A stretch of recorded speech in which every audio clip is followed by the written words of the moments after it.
Hi, my name is Sarah Rubin, and I'm the Regional Marketing Director with Fairway Independent Mortgage Corporation's Mid Atlantic region.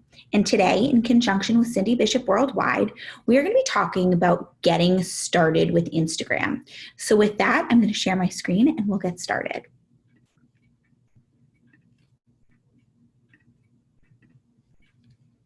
Okay, so again, we're really diving into getting started on Instagram. Where do you kind of begin when you're just thinking about really setting up your profile and beginning to be active on the platform?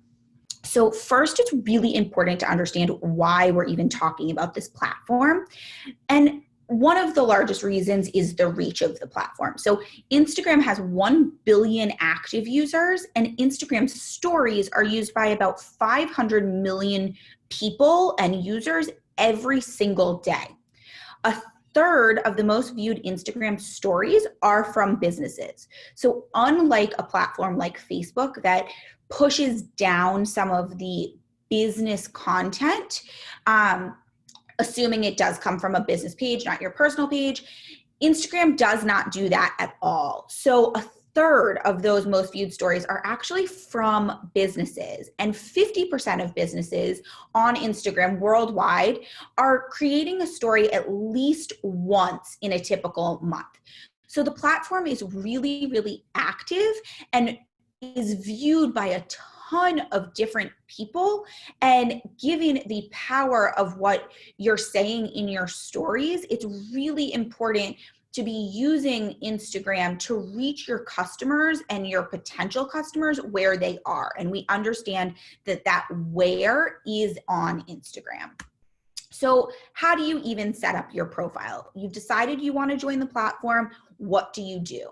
So first and foremost, you can download the Instagram app from the App Store or the Google Play Store. So it is compatible with both Apple products, iPhone and Androids. Once the app is installed, you're going to tap to open it. You're going to tap the sign up with email or phone number in the Android's case, or create a new account with iPhone. And then you're going to enter your email address or your phone number, which will require a confirmation code, and tap next. You can also, of course, tap login with Facebook to sign up with your Facebook account. It will ask you to make sure that you are logged into your Facebook account if you're going that way. And it will take a little bit more editing to make your profile really optimized. If you do opt to just link it to a Facebook account, it is absolutely my recommendation to use your phone number or your email. If you do, in fact, use that phone number or email, you will then be asked to create a username and a password, fill out your profile information, and then you'll tap next. If you register with Facebook, you'll, again, just have to be logged into Facebook if you are logged out. So once you have decided to create your account, you set up all the basic information. The next real question is, should you have a personal account or a professional account? And we do really break them into two buckets, although there are three different types of profiles. So a personal account is just that. You have the ability to keep it private. You can really use it all in a personal fashion. There's not a one-click contact button like there is with a professional account. And there are just a few more barriers for connection and reach if you are using it in that private setting. But the thing about a personal account is it's a great place to start. If you're just getting comfortable with the platform and you're not really sure how much you want to be out there yet, you can use your personal account and just kind of get comfortable. And then when you're ready, you can easily kind of just toggle over to one of the two professional accounts that best match you. So once you've decided, okay, I am actually going to use Instagram for business, and you're going to commit to having a professional account, you have two choices. You can have either a business account or a creator account. And both give you the option, if you wish, to connect to a business Facebook page. But unlike a business account, the creator account does not allow you to use third-party schedulers. So if you're using something like a Hootsuite, Creator isn't going to allow you to do that. Your business account will. Creator, unlike business, has the ability to use the music sticker in your stories. Some people find that really important, but the other differences really don't apply to most of us. So, one-click shopping or things of that sort, but both allow you to see analytics and see what is really working for you. They also, by nature, because their business accounts are public, they do not have that private setting.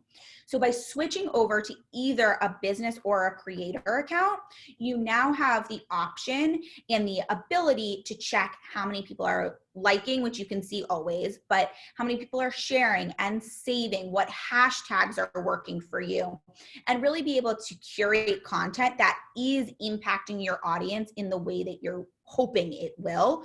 It allows a little bit more intention behind your content versus just kind of putting content out there and seeing what sticks.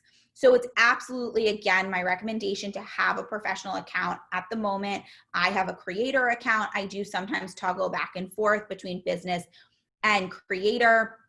It's really quite simple. You're not locked into either one. You can always kind of switch back and forth between all three, actually. So take that leap, try to see, which account is working best for you. And then you can always switch if it's not actually working. And you can find all of these in your hamburger menu, in your settings. It'll tell you, your account options and what you have if you already have an Instagram account. So once you kind of establish what account you're going to have, then you're going to create your bio. So again, in a personal account, you don't have that one-click contact button, which is really important in kind of this society. You want to be able to just hit one button and call or email or text or whatever you decide you want to allow people to do. And that contact button is really important.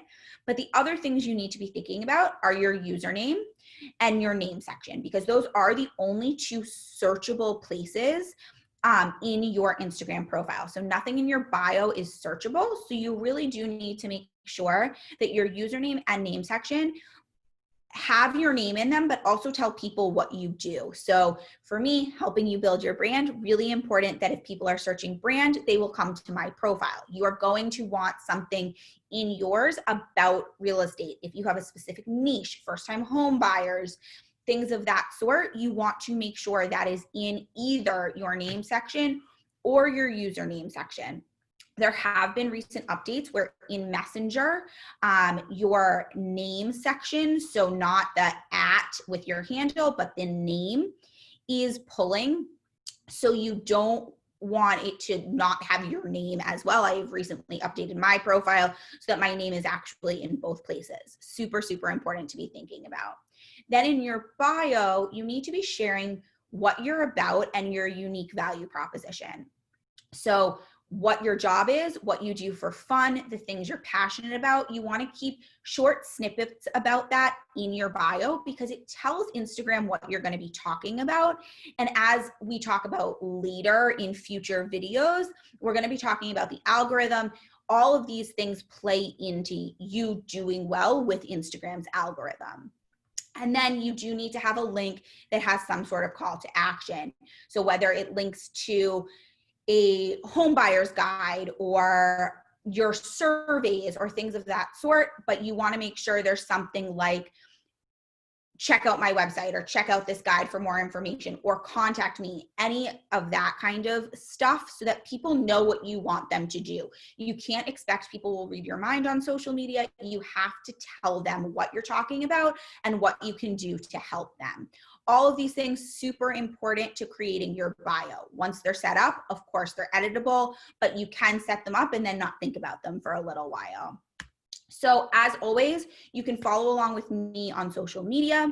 You can visit cindybishoptraining.com for Cindy Bishop Worldwide's training website. You will find plenty of videos and resources that will help you as a real estate agent take your business to the next level. If you need anything at all, please don't hesitate to reach out. You can follow again with me on social media for marketing tips along the way. And you can, of course, find most resources that you need right on cindybishoptraining.com. So thank you so much for joining us today, and we will talk to you soon.